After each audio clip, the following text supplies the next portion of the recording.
Ismail, Pak. Ini kan Ismail. Lain. Ismail dengan Ismail. Itu deritanya dia. Derita lu itu urusannya mau dilemperin kayak mau disamperin aja langsung hamil. Keren banget itu. Bener itu. Naik ojek bisa hamil. Iya kan? Gitu ya. Betul. Oke. Jadi karena itu baiklah hampiri, maksudnya di sini ini kan bahasa halus diterjemahkan ke bahasa Indonesia, LAI menerjemahkan secara halus, Pak. Contoh saja kalau di bahasa aslinya kayak Yesus ketika di Kana itu mengatakan mau apa kau perempuan? Iya, benar. Itu kepada ibunya, mau apa kau perempuan? Iya, bahasa Ibrani ya begitu. Ya, mau apa kau perempuan? Masa sama ibunya begitu? Iya, benar. Tapi ya itu memang bahasanya. Nah, makanya di Alkitab diterjemahkan mau apakah engkau ibu, kan gitu ya? Iya. Gitu. Makanya di sini diperhalus juga. Jadi banyak kata-kata di dalam terjemahan LAI itu diperhalus. Oh, jadi bukan dihampiri ya, Pak ya? Bukan dihampiri. Hampiri langsung hamil gitu ya. Sebenarnya kalau kata kasarnya, nih lu pakai nih. Babu pembantu saya pakai nih supaya dapat anak gitu loh. Iya, betul. Oke. Ya lanjut deh. Iya, terima kasih. Shalom Bu Fadilah Hafiz. Silakan Bu Fadilah. Shalom Assalamualaikum. Waalaikumsalam. Suaranya kok kayak robot, Bu. Kayaknya sinyalnya kurang bagus ya. Sebentar. Saya soalnya di pedalaman gini, Pak. Sebentar, Pak ya. Makanya. Waduh. Makanya suaranya cepet ya kayak robot ya.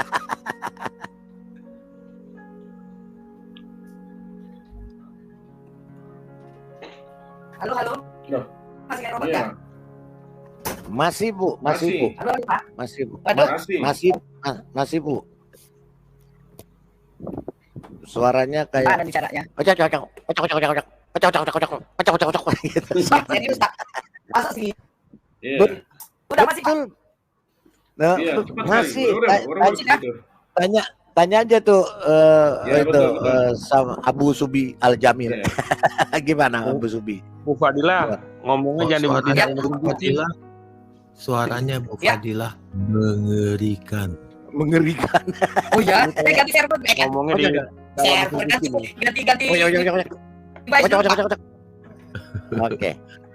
Oke, diperbaiki dulu ya. Silakan Pak Tua. Wih, Pak Tua. Iya. Salam. Dengar suara saya jelas. Oke, baik. Ada dua hal yang mau saya angkat ya. Yang pertama itu kalau si Ismail ini kan kalaupun nggak sama Iya. Walaupun nggak sama dengan Ismail ya. Bagi saya rasa itu Ismail ini adalah leluhur orang berhala di tanah Arab. Mengapa saya katakan begitu? Maka Talmud juga mengatakan bahwa dia adalah Avodah Zarah. Mengapa? Karena kita lihat Ismail ini istrinya itu tidak dipilih oleh Abraham. Jadi dia berkeluarga dengan orang-orang yang namanya bangsa-bangsa lain di sekitar Abraham. Artinya orang-orang berhala. Sehingga dia adalah leluhur di luar kekerabatan Abraham, sehingga dia adalah bapak juga orang-orang berhala. Begitu.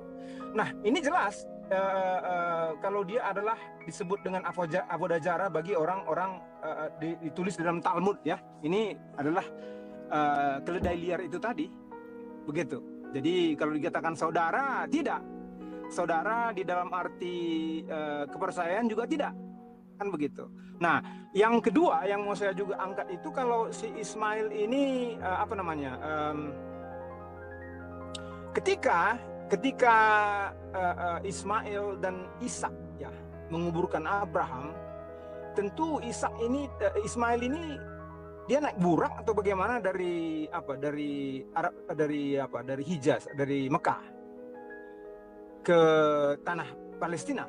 Soalnya Ishak itu dan Ismail itu hadir di dalam pekuburan Abraham. Jadi saya rasa tidak mungkin Ismail itu ada pernah di Mekah. Iya, nggak mungkin ada di tempat yang jauh ribuan kilometer, nggak mungkin, Pak. Karena Ismail itu Alkitab katakan ada di situ, ada di Berseba. Benar.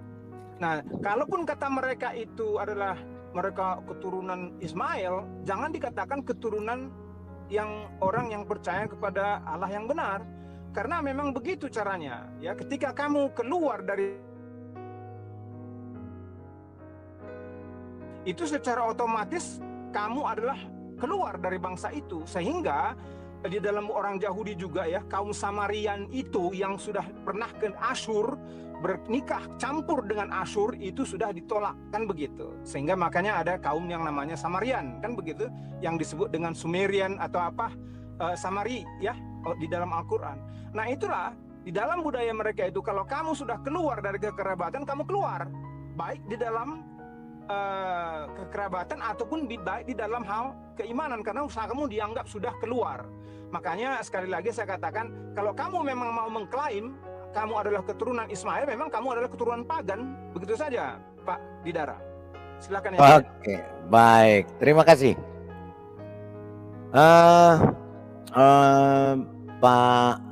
Bu Sofi, silakan Bu Sofi. Oh, Bu Fadila dulu. Bu Fadila nih sudah naik. Bu Fadila, silakan, ya. Bu. Sudah bagus belum, Pak? Mantap, sudah bagus. Silakan lanjutkan. Siap. Pak Lidara bisa buka WA dari saya, Pak? Oh iya sebentar ya. Saya buka dulu. Ada WA ya. Oke, ya saya nggak lihat. Oke, lanjut. Ini apa namanya? Ini kan sebentar lagi kan mau Idul Adha ya. Benar ya, Pak? Minggu depan kayaknya. Ya. Kan masih ribut-ribut masalah siapa yang dikorbankan. Ya. Ya, oke ya.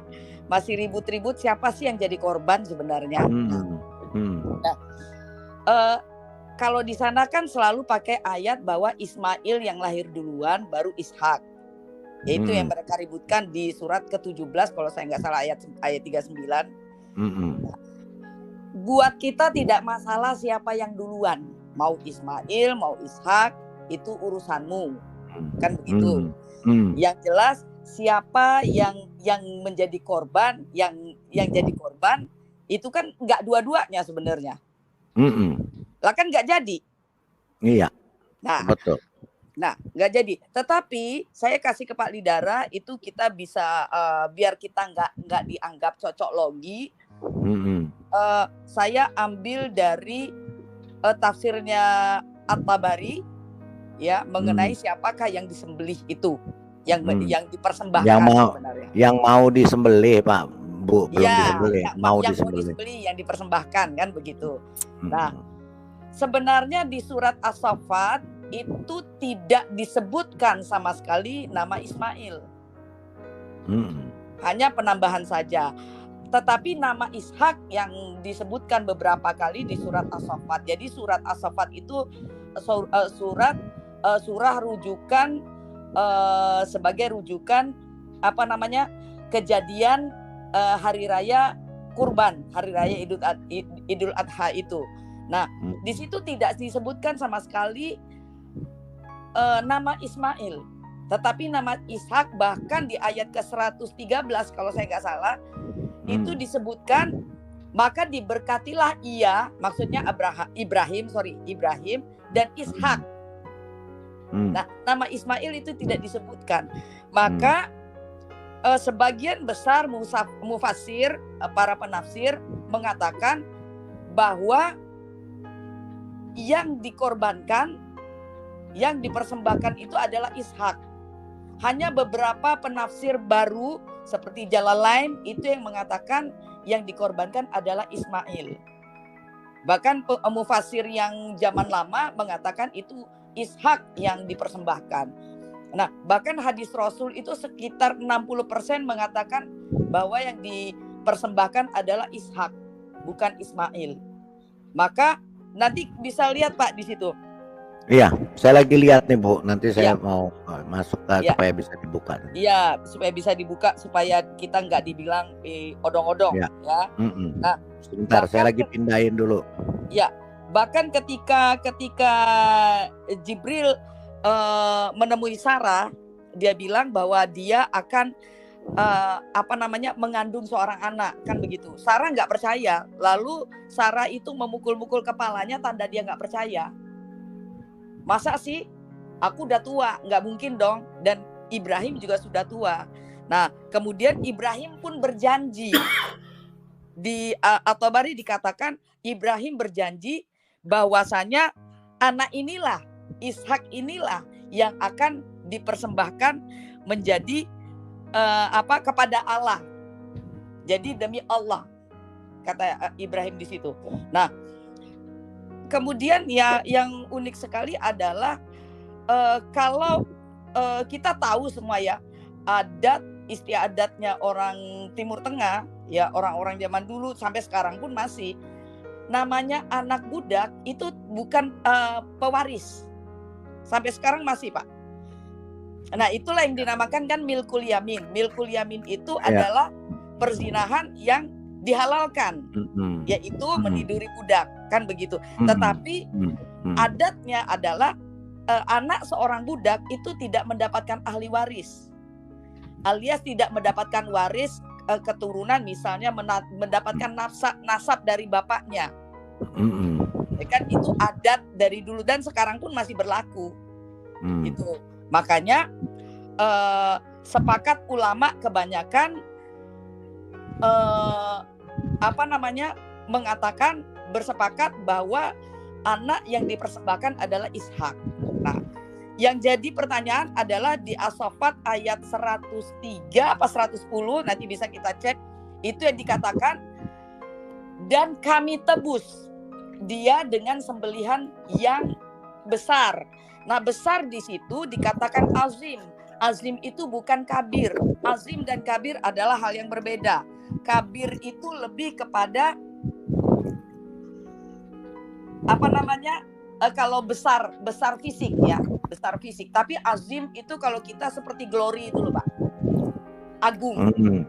Ya, azim itu agung. Ya. Dan azim itu hanya untuk kepada Tuhan dan kepada yang agung, yang maha kuasa. Nah, itu sembelihan, semua ulama sepakat yang disembelih adalah domba kan, akhirnya gantinya domba.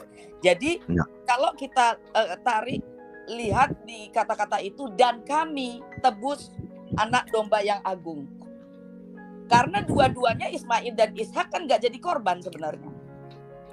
Iya. Siapa yang jadi korban? Dia turunan Ishak, siapa lagi? Kalau bukan Yesus Kristus, dia mati di kayu salib dan dia lah yang jadi korban. Dua-duanya kan nggak jadi. Iya. Itu Pak. Nanti bisa gimana Pak? Ya, masalahnya versinya Bu. Jadi masalahnya di sini di dalam Alkitab jelas tegas yang dikorbankan oleh Abraham adalah Yitzhak. Nah, iya sama Pak. Nah, dengan kalau Al-Quran pun sebenarnya begitu. Penafsir kebanyakan Hana Jalalain dan siapa gitu yang mufasir muda yang mengatakan Ismail. Dan terjemahan Depak kan Departemen Agama itu pakai dalam kurung Ismail, padahal di dalam Al-Quran tidak disebutkan nama Ismail. Hadis sebagian besar mengatakan Ishak juga Pak. Itu masalah nama it's okay, tapi prosesnya juga sudah beda. Nah iya makanya Pak. Ya sama kan dengan siapa itu Ibrahim sama nggak dengan Abraham kan gitu. Iya beda. Ya jadi yang jadi masalah adalah mereka ribut-ribut, ya terserah kamu.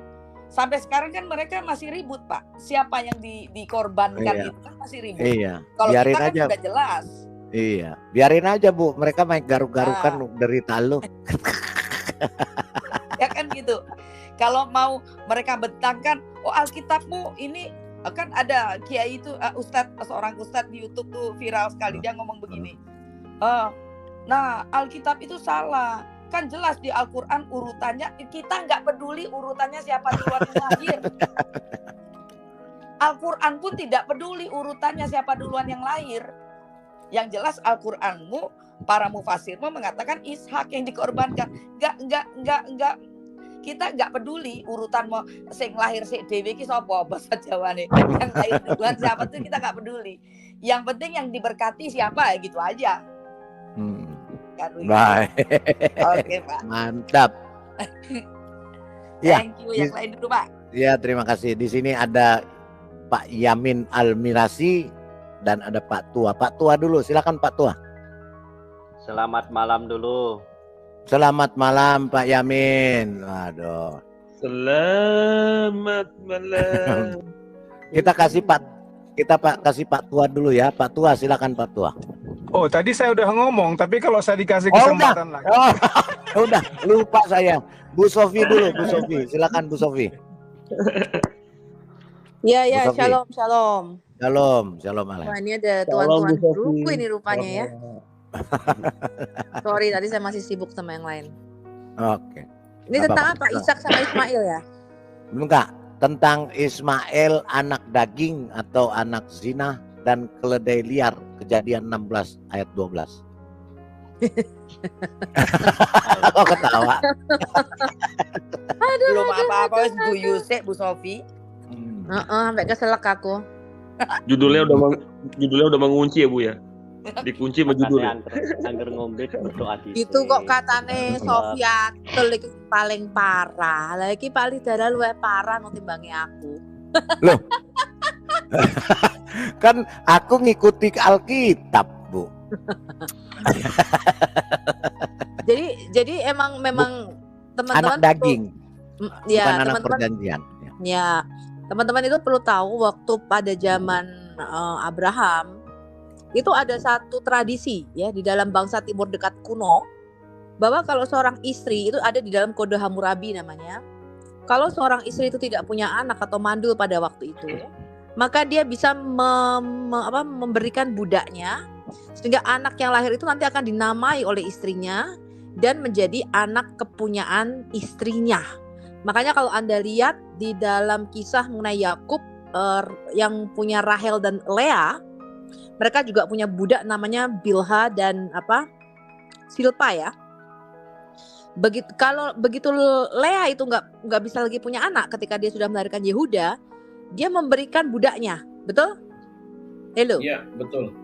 Kemudian yang memberi nama adalah si Lea, ya, Gad, Ya. Asher dan sebagainya. Begitu juga dengan Rahel, ketika dia nggak bisa punya anak, dia memberikan budaknya. Karena pada waktu itu adalah tradisi budaya, ya, itu budaya Timur Dekat purba pada waktu itu. Nah itu teman-teman perlu tahu backgroundnya. Bukti arkeologinya kita temukan namanya kode Hammurabi, ya. Nah itu budaya pada waktu itu. Lalu kalau kita bicara tentang Ismail, Sarah itu menganut pandangan kalau menurut saya sekarang udahlah kasih solusi aja lah. Gue kan nggak bisa punya anak, apalagi waktu itu si Sarah udah mati haid, si Abraham udah mati pucuk, udah letoy, ya. Jadi nggak mungkin lagi punya anak. Lalu Sarah pikir udahlah, ya solusinya bagaimana? Ya udahlah kasih budaknya aja, siapa tahu nih budak bisa punya anak, nanti anaknya jadi kepunyaannya. Tapi ternyata itu bukan rencana Tuhan, teman-teman. Ya, sekalipun Abraham waktu itu impoten, Tuhan berkata, aku ini El Shaddai, aku ini omnipoten. Apa yang mustahil bagiku? Ya, padahal Sarah tertawa, di dalam hatinya Abraham juga tertawa. Walaupun gak keras-keras. Makanya dikasih nama Ishak. Ya. Kenapa? Karena gak mungkin secara manusia. Bagaimana mungkin, kata Sarah, aku udah menopause katanya. Kok bisa punya anak? Ya. Nah itulah kebesaran Tuhan kita. Jadi Ishak itu adalah lambang anak perjanjian. Ya, itu adalah tipologi daripada Tuhan kita Yesus Kristus. Nah, di Galatia 4 juga dikatakan bahwa anak yang diperanakan oleh daging ini akan selalu menganiaya anak perjanjian. Sampai sekarang pun kan kita lihat seperti itu. Karena mereka mengambil esensinya dari Ismail. Walaupun kita tahu bahwa Muhammad itu nggak jelas ini keturunan siapa ini Muhammad. Ya, kalau kita melihat dari Sirah Nabawiyah Ibn Katsir, Ibn Katsir ya, Palidara ya. Itu hanya bisa di tracking. Ya, Ibnu Katsir. Ya, Ibnu Katsir halaman 51 ya. Silsilah Sirah Nabawiyah Ibn Katsir halaman 51 kalau Anda lihat. Itu hanya bisa di tracking sampai Adnan. Begitu Adnan ke atas itu silsilahnya udah palsu. Hilang. Udah nggak ada, hilang. Hilang itu silsilah karangan. Ya, kemudian mereka menghubungkannya dengan Ismail. Sorry Bu Sofi. Bukannya ada hadisnya juga Bu, bahwa dia juga Muhammad tuh cuma hanya mengakui sampai keturunan ke-7 kan? Muhammad sendiri yang bicara. Selebihnya ada dia nggak mau. Nah, dia nggak mau, dia juga nggak mau. Iya, kok bisa ini dihubungkan dengan Ismail? Ya, itu adalah hadis-hadis yang ditambahkan. Jadi ada banyak produksi hadis-hadis pada waktu zaman Abbasiyah. Ya, Anda perlu tahu hadis ini tidak dibuat pada waktu zaman Muhammad. Munculnya 250 tahun lebih. Ya. Nah, itulah yang membuat mereka membuat cerita, oh ini Muhammad ini adalah keturunan Ismail, Islam ini masih satu jalur dengan agama Abrahamik dan sebagainya. Ya. Bahkan di dalam hadis-hadis mereka sendiri bahwa yang dikorbankan ya di dalam Quran itu bukanlah Ismail, melainkan Ishak. Baru setelah pada zaman kira-kira Al-Jalalain ya, kalau saya nggak salah ya, di dalam tafsir Al-Jalalain lah yang pertama kali dia membuat ambigu bahwa ada yang mengatakan itu Ishak, ada yang mengatakan itu Ismail. Ya, padahal kalau kita melihat semua tafsir-tafsir sebelum zaman Al-Jalalain itu menyatakan yang dikorbankan adalah Ishak. Bahkan kita mempunyai hadis bahwa Muhammad sendiri mengatakan bahwa korban sembelian besar itu adalah Ishak, bukan Ismail. Nah, tapi juga begini Pak Lidara, saya mau tanya nih ya kepada saudara-saudara Muslim. Kalau saya tanya Idul Adha, itu kan mereka selalu mengatakan memperingati milah Ibrahim mengorbankan Ismail, betul? Ya itu ada Yamin, ada Yamin Al-Mirasi, nanti dia jawab. Iya. Saya tanya ya, siapa yang ngajarin kalian menyembelih korban di sembarang tempat lalu dagingnya diberikan kepada tetangga-tetangga? Itu ayat Quran surah berapa?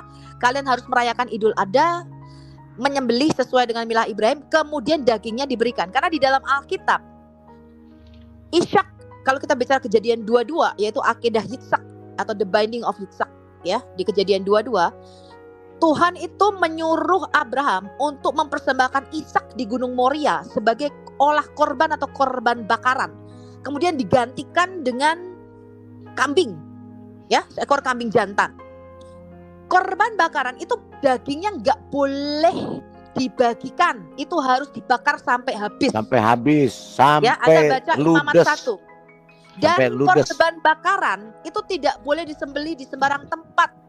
Pada zaman Musa itu hanya dilakukan oleh seorang imam besar dan hanya boleh dilakukan pengorbanan di tempat tertentu, dan hanya seorang imam yang boleh mempersembahkan korban, olah korban ya, sebagai ada 5 korban di dalam Alkitab kita, salah satunya korban bakaran. Itu dagingnya nggak boleh dimakan, itu harus dibakar sampai habis, setulang-tulangnya sampai jadi abu. Apinya harus semalam-malaman menyala terus. Pertanyaan saya, siapa yang ngajarin kalian ya sebagai milah Ibrahim ini dagingnya dibagi-bagi ke tetangga, kemudian disembelih di setiap masjid? Itu siapa yang ngajarin?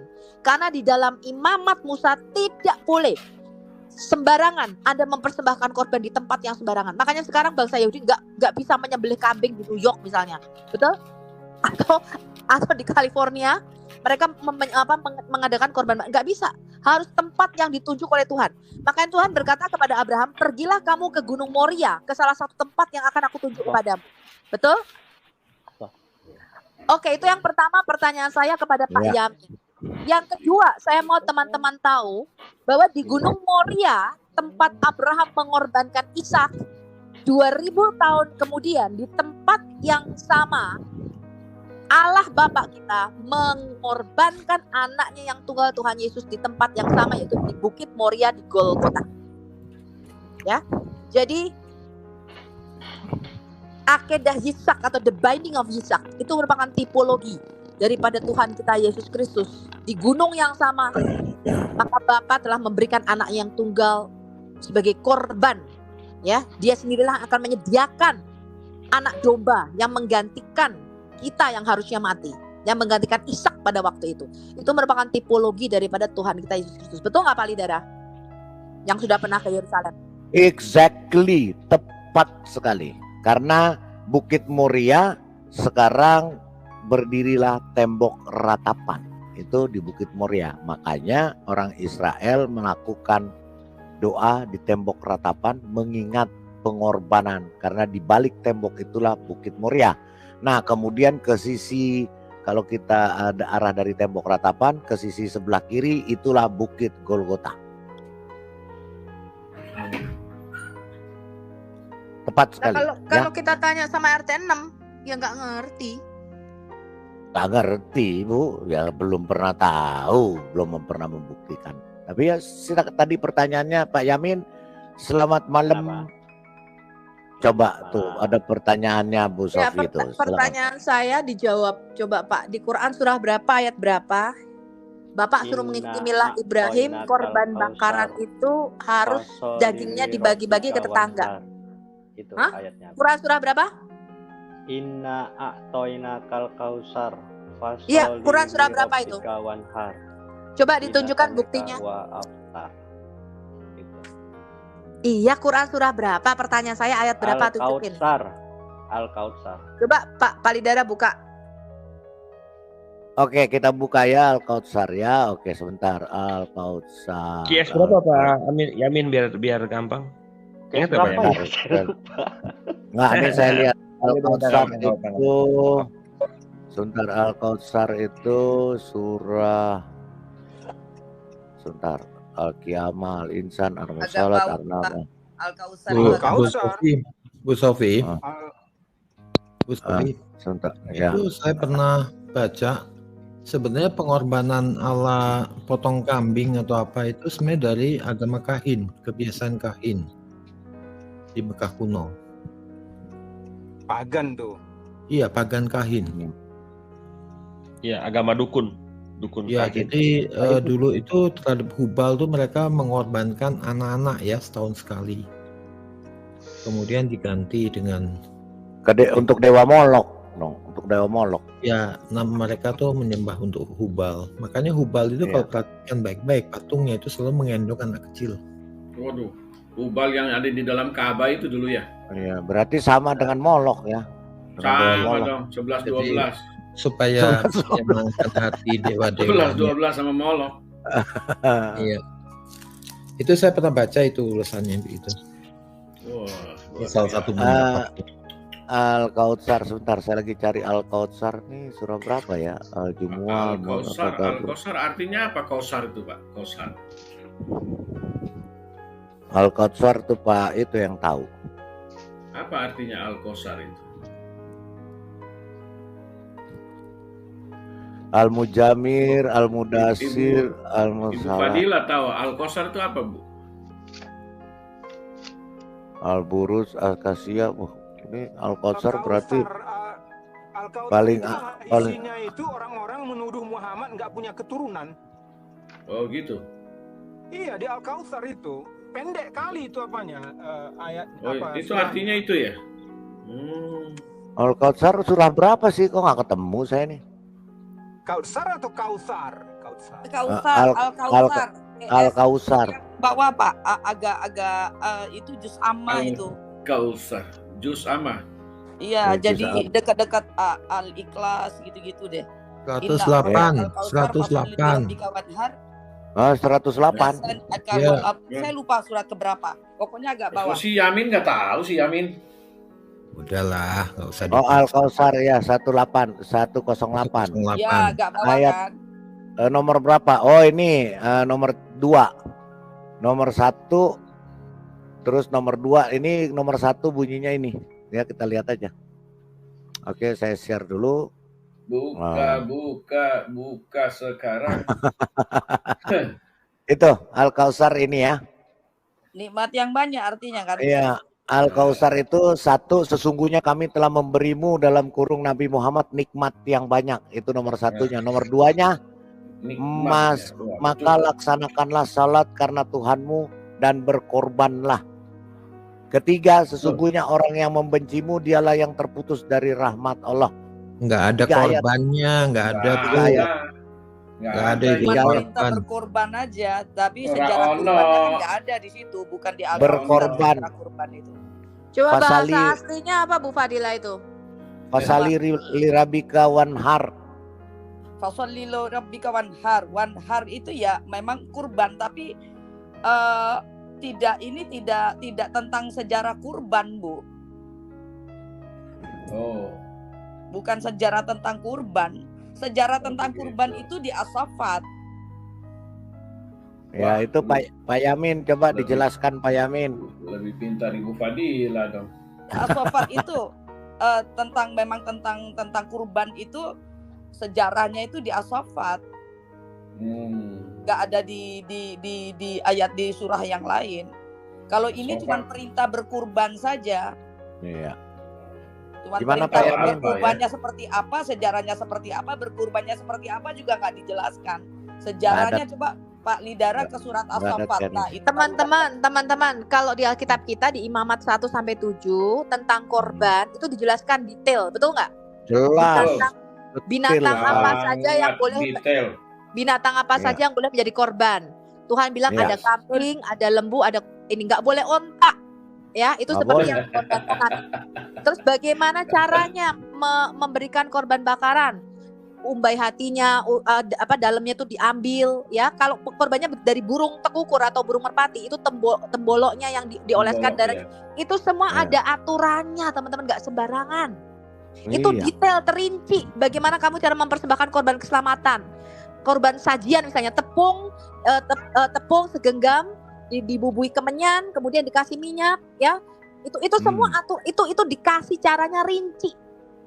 Ya, Pertanyaan saya itu, kamu itu di mana? Quran berapa kok suruh bagi-bagi daging, disuruh bagi-bagi ke tetanggamu? Itu loh, tuh ayat berapa saya tanya. Lakukanlah Idul Adha, bagi-bagikanlah daging sembelian kambing itu. Terus caranya menyembelih bagaimana? Coba kamu jelaskan sama saya detail. Silakan Pak Yamin yang berkepentingan. Silakan Pak Yamin. Ayo Ustadz Yamin. Pak Yamin.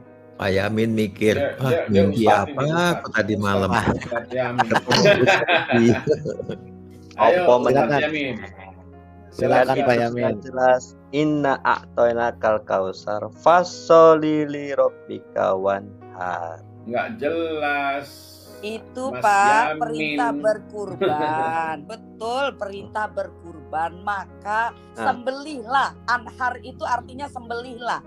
Ya. Terus pengennya ibu Dimaknai gimana? sebagai berkurban. Ya. Yang ditanyakan sejarah Ah. kurbannya seperti apa gitu loh Pak Yamin. Gimana Di berkorbannya? mana berkorbannya? Terus yang dikorbankan diapain? tuh apa? Apa? Sejarahnya Gitu. seperti apa? Kok ujuk-ujuk disuruh berkurban? Kan begitu. Harus ada urutannya. Kenapa disuruh berkurban? Oh, sejarahnya seperti ini. Terus Ada yang dikorbankan kronologinya. apa? Ada Ah, kronologinya gitu loh. Kalau Asbabun surat nusul. Al-Kausar ini Asbabun bukan nusul. masalah itu, Pak. Kalau Beda kalau lah, ibu asbabun pengennya nusul. gimana? Kalau Anda Hah? pengennya Bukan. gimana? Kalau ibu Loh, pengennya Kalau gimana? kalau Pengen. bisa, saya kasih tahu Pak Yamin dan Muslim ya. Ya Yang pengennya Bu pertama- Sofi gimana? Enggak Iya, pengennya Bu saya- Sofi gimana? Oke, saya tanya, arti kata kurban itu apa, Pak? Ketika Bapak melakukan korban, tahu enggak arti kata korban atau korbanot? Itu artinya apa? Saya tanya dulu. Anda Ya, melakukan kalau- Anda melakukan ritual tanpa mengerti, atau Anda melakukan suatu ritual agamawi dengan pengertian yang benar? Saya mau tes dulu orang Muslim. Arti kata korban itu apa, Pak? Ya pengennya ibu gimana? Pengennya. Loh, Ya, tanya ngeles. balik gimana nih manusia? Jawaban orang bodoh. Begini loh jelek. teman-teman. Saya tuh di Iya, channel Palidara, saya Jawaban orang berkali-kali bodoh ya kayak gitu. saya berkali-kali mengatakan di pengajaran saya Al Hayat Apologetika, kamu melakukan Nah. suatu ritual agama tanpa pengertian yang benar, betul nggak? Iya. Ngerti nggak? Betul. Ya, itu kamu Iya. sekedar agamawi, kamu nggak memperoleh apa-apa, kamu nggak Ya cuman ngerti, syariat kamu Bu melakukan sunat. Sofi. Saya tanya Mereka sama cuma Muslim, level saya bayar syariat 1 aja. miliar plus kapal pesiar. Kalau Anda tahu arti perjanjian sunat, kamu melakukan suatu ritual agama, tapi kamu nggak ngerti apa-apa, betul nggak? Oh. Bahkan kamu meriset menyanyikan ayat-ayat Quran. Bu Sofi itu tajwidnya nggak ada. Coba Bu Sofi baca, nadanya kurang pendek, nadanya kurang panjang. Loh, kita ini perlombaan iman apa perlombaan nyanyi? Gini, sebentar Bu Sofi, maksudnya Kalau sunat, bikinnya Bu Sofi gimana? Bentar, Pak Lidara. Tanya sama Muslim ini, kamu melakukan ritual tanpa pengertian yang benar. Sedangkan kita orang Kristen, ketika kita melakukan sesuatu, Yesus mengatakan apa? Kebenaran yang kamu ketahui itu akan memerdekakan kamu. Amen. Ya, barang siapa yang mendengarkan firman tentang kerajaan sorga tapi tidak mengerti, maka iblis akan mengambil apapun yang ada padanya. Jadi kalau kamu mendengar firman, ya, kamu nggak ngerti, kayak orang Muslim itu menyanyikan ayat-ayat Quran tapi arti ini rano saya ngerti, ya, kamu nggak akan mendapatkan apa-apa. Kamu nggak akan pernah masuk dalam kerajaan sorga. Pertanyaan saya, kamu melakukan Idul Adha, kalian jual kambing di Indonesia, ya, kalian jual sapi di Indonesia. Saya tanya, gampang, simple pertanyaan saya. Arti kata korban itu apa, Pak? Jelaskan sama saya. Ya, korban, mengkorban, menyembelihkan binatang ternak. Ada dalilnya pengennya gimana? Bu Sofi pengennya gimana? Saya pengennya coba Anda buatkan dalilnya. Nah, itu gini. Kamu bilang saya goblok Bu Sofi, saya menyerah. Bilang dulu. Nah kan tadi dalilnya sudah pernah fasolili robi kawan. Saya goblok Bu Sofi, saya menyerah. Tolong ajari saya arti kata korban, coba. Itu tadi fasolili robi kawan. Dalilnya tuh gak kuat, Mas. Saya arti kata korban itu loh Pak, apa? Korban itu loh artinya apa? Halo, everybody. Pak Yamin disuruh buka KBBI mawon, Bu. Buka KBBI biar tahu makna ini mau korban. Gini, mau terjemahan Al-Quran atau Al-Quran? Gini. Maksudnya saya biar Pak Yamin juga paham gini ya. Gini Pak Yamin. Jadi berkorban itu, kalau di dalam Alkitab, berkorban itu, korban itu ada kronologisnya. Apa saja yang bisa dikorbankan. Kemudian setelah disembelih korbannya itu diperlakukannya bagaimana. Tadi disebutkan, kalau burung terkukur, temboloknya mesti dibuka. Coba buka Imamat 1 Pak. Coba saya jelaskan sebentar ya. Bagi teman-teman Kristen juga yang belum tahu. Ya buka dulu Imamat 1 sambil saya jelaskan. Supaya Pak Yamin juga paham. Jadi kronologis yang ditanyain Pak. Bukan hanya sembarang nyembelih. Betul. Saya kasih tahu Anda ya, orang Muslim dan Kristen. Kata korban atau korbanot, bentuk jamaknya dalam Alkitab kita, itu artinya adalah datang mendekat atau to draw near to God. Jadi kata korban itu bukan objek penderita, seperti kalian mengorbankan binatang, itu bukan. Kata korban itu artinya to draw near atau datang mendekat. Jadi untuk datang kita mendekat kepada Tuhan, itu harus ada ritual yang dilakukan. Korban pertama yang dilakukan dalam Alkitab kita itu di Kejadian 3 ayat 21. Di mana Tuhan itu membunuh binatang ketika Adam dan Hawa itu jatuh ke dalam dosa. Itulah korbanot pertama yang dilakukan. Tuhan menyembelih binatang dan kulit daripada binatang itu dipakaikan menjadi pakaian bagi Adam. Betul? Ya. Betul. Itu yang disebut sebagai protokorbanot atau korban pertama. Jadi ketika Adam jatuh ke dalam dosa, dia telanjang, dia malu dan dia sembunyi dari Tuhan. Ya. Lalu dia mencoba menutupi dosanya akibat dari dosa ketelanjangan ini dengan daun-daun pohon ara. Ya, dia bikin cawat dari daun pohon ara. Tapi Tuhan bilang enggak, no. Bukan begitu caranya. Kamu untuk datang mendekat kepadaku supaya kamu tidak takut melihat aku karena kamu telanjang. Tuhan itu membunuh binatang di Kejadian 3 ayat 21. Lalu kulit daripada binatang itu dipakaikan untuk menutupi ketelanjangan akibat dosa yang dilakukan Adam dan Hawa. Binatangnya tidak disebutkan apa di Kejadian 3. Tapi kita melihat di Kejadian 4, karena pada waktu itu manusia tidak makan binatang sampai pada zaman Nabi Nuh. Binatangnya nggak dikasih tahu. Tetapi di Kejadian 4 kisah Kain dan Habel, Kain itu mempersembahkan korban yang berupa hasil pertanian, betul? Karena dia seorang petani. Ya, betul. Benar. Tapi Habel Ya. dikatakan dia mempersembahkan korban dari anak sulung kambing dombanya dan lemak-lemaknya. Cerita itu juga ada di dalam Quran. Ya. Lalu kemudian persembahan Kain ditolak oleh Tuhan dan persembahan Habel diterima. Cerita itu juga ada dalam Quran. Betul Bu Fadila? Iya. Betul. Kalau saya tanya sama Muslim, saya kasih kapal pesiar 1 plus uang 1 miliar saya tambahi. Ya, yang lebih kayak mana? Saya tanya, kenapa persembahan Kain ditolak, persembahan Habel diterima? Sampai kalian modar itu sampai lebaran monyet ngesot nggak bakal tahu jawabannya. Betul nggak? Iya, betul sekali. Karena kalian melakukan ritual tanpa pengertian yang benar. Saya jamin kamu pasti nggak tahu. Saya tanya sama Muslim, kamu disunat, arti perjanjian sunat apa? Saya tambahi kapal pesiar, uang 1 miliar ditambah jam Rolex 1.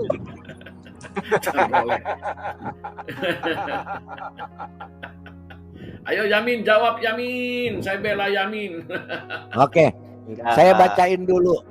Saya bacain dulu Pak, aturan korban. Aturan hari raya korban atau korban di dalam Alkitab ini seperti ini. Saya bacakan Pak ya, ada kronologisnya. Tuhan memanggil Musa dan berfirman kepadanya dari dalam kemah pertemuan.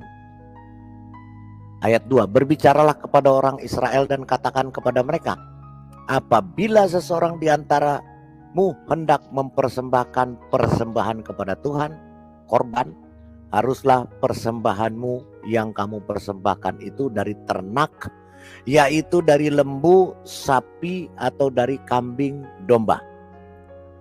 3, jikalau persembahannya merupakan korban bakaran dari lembu, haruslah ia mempersembahkan seekor jantan yang tidak bercelah. Tidak boleh picak matanya, tidak boleh pincang kakinya, tidak boleh tanduknya, tidak ada satu, harus lengkap. Ia harus membawanya ke pintu kemah pertemuan supaya Tuhan berkenan akan dia. 4, sebelum disembelih, ia harus meletakkan tangannya di atas kepala korban sambil berdoa, sehingga baginya persembahan itu diperkenankan untuk mengadakan perdamaian baginya.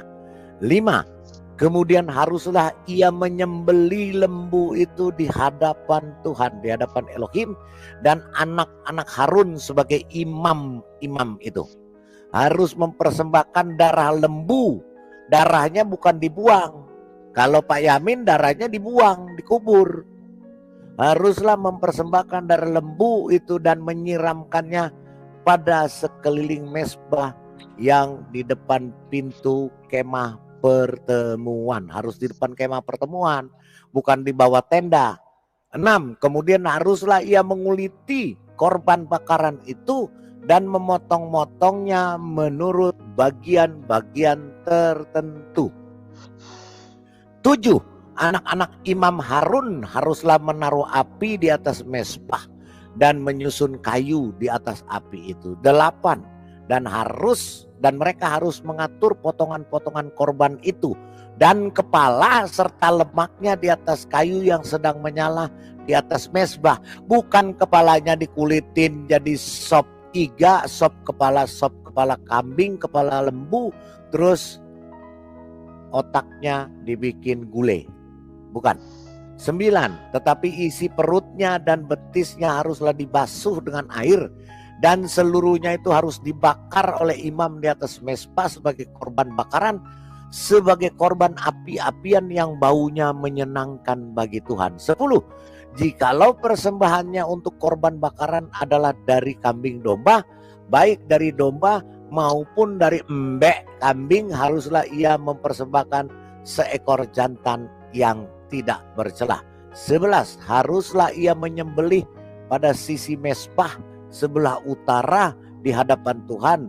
Lalu haruslah anak-anak Harun, imam-imam itu, menyiramkan darahnya pada mezbah sekelilingnya. Kemudian 12, kemudian haruslah ia memotong-motongnya menurut bagian-bagian tertentu, dan bersama-sama kepalanya dan lemaknya diaturlah semuanya itu oleh imam di atas kayu yang sedang menyala di atas mezbah. 13. Isi perut dan betisnya haruslah dibasuhnya dengan air, dan seluruhnya itu harus dipersembahkan oleh imam dan dibakar di atas mezbah. Itulah korban bakaran, suatu korban api-apian yang baunya menyenangkan bagi Tuhan Elohim YHWH. 14. Jikalau persembahannya kepada Tuhan merupakan korban bakaran dari burung, haruslah ia mempersembahkan korbannya itu dari burung tekukur atau dari anak burung merpati. 15. Imam harus membawanya ke mezbah lalu memulas kepalanya dan membakarnya di atas mezbah.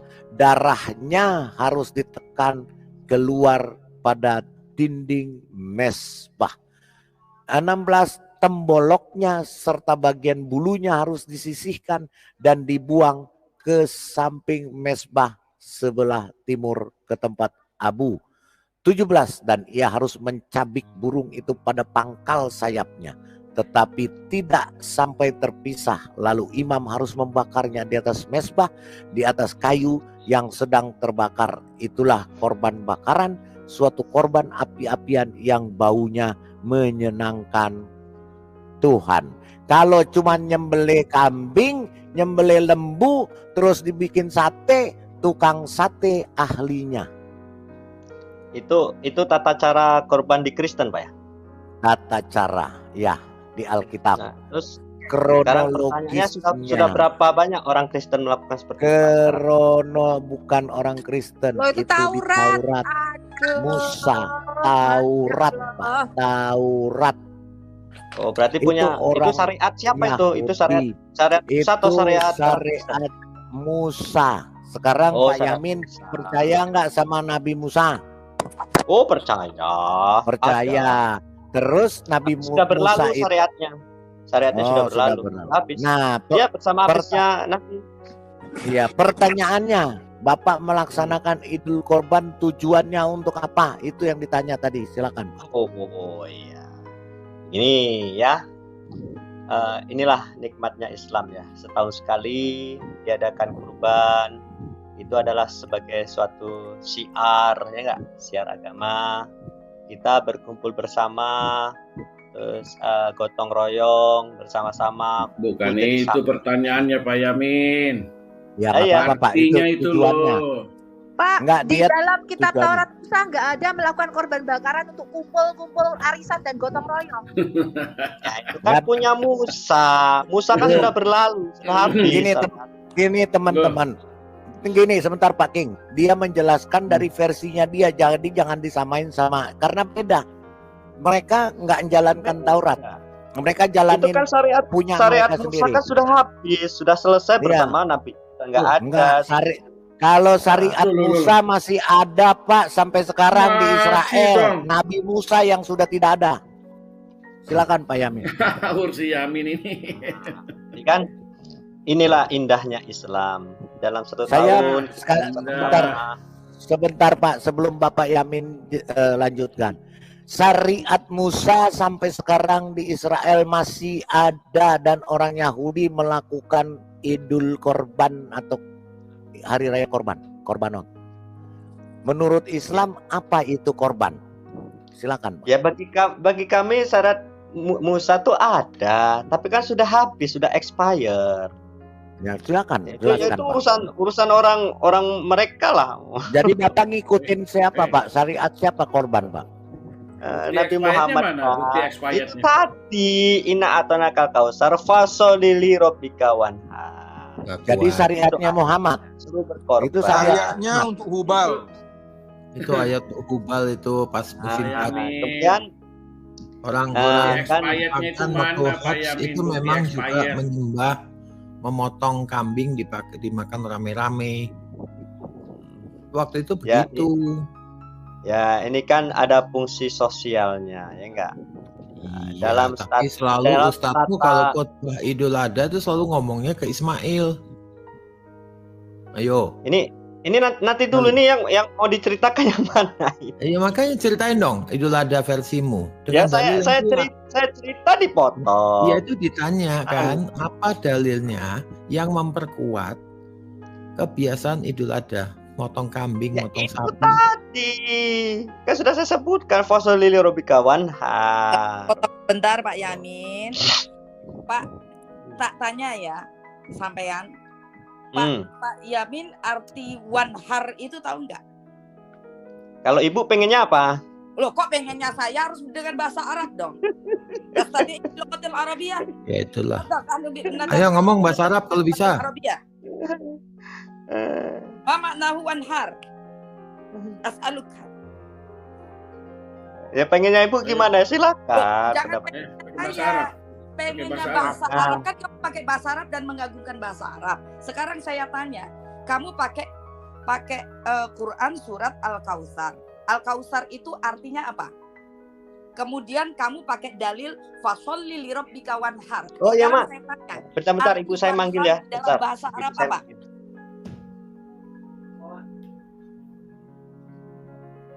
Ntar Bu, dia lagi dipanggil emaknya. Dia lagi dipanggil emaknya. Ya. Pak Lidara, Ya, saya silakan. besok mau ketemu Raja Salman, jadi saya mau tidur dulu. Oke, siap. Silakan. Wah, saya nggak diajak, Pak King. Mau ketemu Raja Salman besok. Iya, iya. Bentar. Enggak, ibu saya manggil. Kalau ibu manggil itu harus didahulukan karena dalam Islam itu ibu tuh hormatilah ibumu baru ayah. Kami juga Kristen begitu kok. Enggak, saya balik lagi pertanyaan saya. Indahnya Islam bisa kawin bocil tanpa perlu dicela. Muhammad saja mengutuk ibunya, bapaknya. Kan kata Anda. Balik lagi ya. Iya. Pak Yamin. Mengawini bocil tanpa merasa berdosa. Itu kan kata Anda. Itu pembahasan sudah basi. Itu dari menikahi anak kecil, kekerasan itu isu sudah basi. Yang baru lah isu. Kejadian. Apalagi Bu? Fakta bukan isu. Kan fakta. Sekarang balik lagi Pak. Saya mau tanya.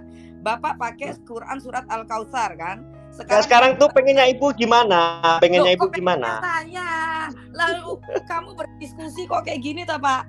Jangan pengennya saya. Ya pengennya agamamu gitu loh. Wes, saya tak emang pakai agamamu. Kan kamu pakai. Emang saya harus melawan Quran, Bu? Emang saya harus melawan Quran? Saya tanya, ini kan kamu pakai Quran surat Al-Kautsar. Menurut betul. Menurut bahasa Arab, Al-Kautsar artinya apa? Satu. Kemudian wanhar artinya apa? Itu doang yang saya tanya. Kok menurut saya? Itu tadi sudah dibacakan sama Pak Lidara tadi. Berkurbanlah. Iya, apakah saya harus melawan Al-Quran? Kan enggak. Artinya di dalam bahasa Arab apa? Al-Kautsar dan wanhar di dalam bahasa Arab apa? Karena bahasa Arab tekstual dengan terjemahan di Al-Quran suka berbeda, Pak.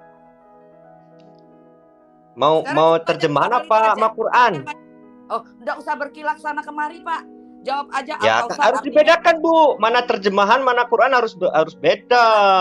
Loh, sekarang saya tanya, Al-Kautsar artinya apa? Itu aja tinggal Bapak bilang, oh Al-Kautsar artinya iki, wes rampung. Wanhar artinya ini, selesai. Lah pengennya panjenengan pripun? Saya tanya sampean kok ya sampai 3 jawab toh. Bu, ini anak kecil Bu, bocil, masih bocil dia. Gini loh Pak. Bocil dia nggak berani bicara. Gini loh, Pak, ya. Kurang kamu ilmu. Kitabmu sendiri saja kamu nggak paham loh. Benar yang dikatakan Bu Sofiatul tadi. Kata Anda kan? Kata Anda. Iya kata Anda. Loh, kok kata Anda? Loh, saya tanya cuma 2 hal aja kamu nggak tahu kok. Gini Pak Yamin jawab aja. Oh artinya Al-Kautsar ini. Wanhar ini artinya ini. Udah gitu loh. Jangan menurut Anda itu. Dijawab aja Pak. Kalau bisa. Iya betul Pak Lidara. Berarti kalau kamu tidak tahu artinya, kamu tidak paham kitabmu sendiri. Itu masalah. Kata Anda kan? Kok kata Anda? Sekarang saya tanya balik ya. Saya tidak kemana-mana. 2 itu aja.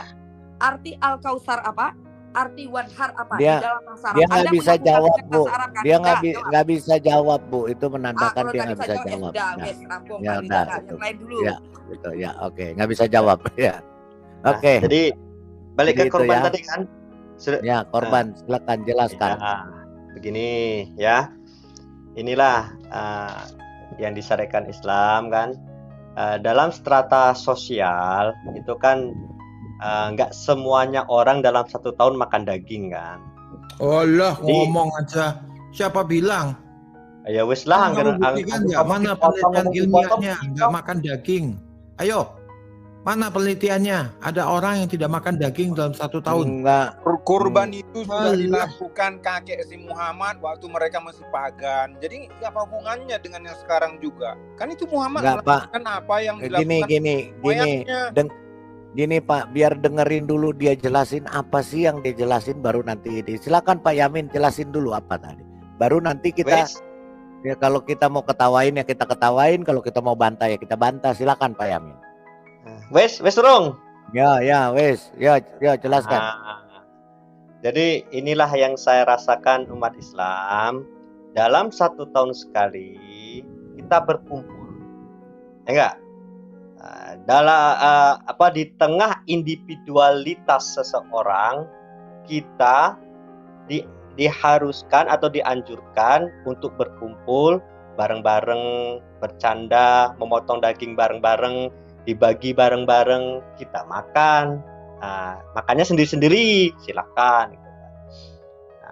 Ada nggak di agama-agama lain? Di rumah masing-masing ya, boleh makan di rumah masing-masing. Iya, jadi intinya begini, teman-teman, saudara-saudaraku.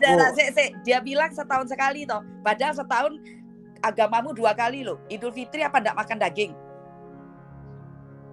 Yo. Enggak maksudnya yang enggak maksudnya. Jadi begini Bu, teman-teman saudara-saudaraku jadi berbeda memang dengan Alkitab dengan mereka. Jadi intinya mereka itu Idul Korban itu 1 untuk kumpul-kumpul. Ya. 2 untuk bagi-bagi daging, makan bersama-sama. 3 untuk supaya berbagi dengan yang kalau 1 tahun sekali nggak pernah makan daging, itu maknanya Bu, udah selesai. Betul. Jadi korban itu maknanya adalah penambahan gizi ya, 4 sehat. Iya. Berarti nambah gizi. Memang pisan Pak. Iya. Jadi ingat Pak Lidara ya, Pak Lidara. Makan daging. Pak Lidara, teman-teman. Ya. Jadi kita harus beda ya, jangan sama ya. Jangan sama, beda ya. Betul. Jadi kalau itu maknanya. Kalau Tuhan mau pun bisa, tapi kan Tuhan nggak mau kita. Ya, jadi maknanya begini, kalau korban di dalam Alkitab itu korban berhubungan dengan iman dan kepercayaan kepada Tuhan. Kalau mereka korban untuk makan-makan rame-rame, itu saja Pak Bu perbedaannya. Yang lain silakan. Bu Sofi, jadi nggak ada hubungannya gimana Bu? Tapi kalau saya dulu pernah ini Pak Lidara, saya dulu pernah jadi korban cinta itu. Ya itu namanya korban perasaan. Korban perasaan Pak. Bodoh amat. Itu beda konteks Pak, bodoh amat. Bu Fadila. Kalau di Amerika orang Idul Korban gimana Bu? Bodoh amat. Ditaruh di gitu. Sekarang banyak loh yang jadi korban cinta, sekarang banyak loh. Betul. Di Malaysia juga itu rumah bersalin ada namanya rumah sakit korban lelaki karena dia korban lelaki. Itulah Pak Lidara. Karena menurut Muslim kata korban itu artinya objek penderita. Padahal kata korban itu bukan. Menurut Islam betul itu korban itu katanya menderita. Tapi pengorbanan cinta ada. Saya juga melakukan pengorbanan cinta. Oke. Oh, dapat pahala juga ya? Dapat pahala ya? Yang lain, yang lain silakan. Kalau pengorbanan cinta untuk istri dapat pahala lah. Kita berkorban. Oh, dapat pahala. Bentar, tentara Kristen. Saya tanya, sekarang itu korban makan-makan, kumpul-kumpul rame-rame, bikin sate, bikin gulai, ajaran siapa Pak? Ngikutin siapa Pak? Silakan Pak. Ya itu kan seni mengolah makanannya lah. Jadi itu mengikuti resep gitu ya, belajar resep. Itu seni mengolah makanan kan, mau dibikin sate, mau dibikin rendang, tongseng, ya itu ya terserah. Artinya kalau namanya seni mengolah makanan itu kan resep makanan, buku resep makanan Pak, betul Pak? Ya itu tinggal budaya masing-masing. Yang hobi rendang, yang hobi sop, yang hobi sate. Jadi kitab sucinya itu kitab suci apa resep makanan, Pak? Aku baru tahu loh, korban bakaran itu bisa dibikin sate, gulai sama sop. Nah, masa Ya mau makanya dianggurin aja dagingnya kan ya enggak lah. makanya katanya Pak Yamin itu kan seni mengolah makanan, Iya. teman-teman di room. Artinya sekarang pertanyaan saya kembali, kitab sucinya Pak Yamin tuh kitab suci apa buku resep makanan, pengolahan makanan, Pak? Kalau pengennya Pak Lidar apa? Ya nggak tahu. Ah, Derita sudah. lo.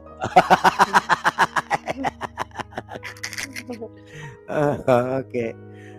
Jadi begitu ya. Jadi Yang banyak itu sekarang tuh pengorbanan cinta, Pak. Pengorbanan cinta banyak sekarang. oke ya udah itu ya Termasuk berbeda ya. saya pengorbanan cinta. Aduh, Iya. aku marah. Marah urusan aku. Oke, lanjut Pak Yamin biar dia berpikir dulu, silakan. Silakan yang lain ya. Ini Ngomong. ibu saya marah ini. Aduh. Iya. Jadi marahin dijewer aja, Bu. Kalau enggak suruh cuci kaki tidur. Oke, Tentara Kristen Channel, apa yang mau disampaikan? Silakan. Oh ya, ini mengenai ini ya. Ismail ya, mengenai Ismail dan Hagar ya. Nah, kalau kita baca kan contoh di ini ya. Di Mazmur ya. Mazmur 83 ya.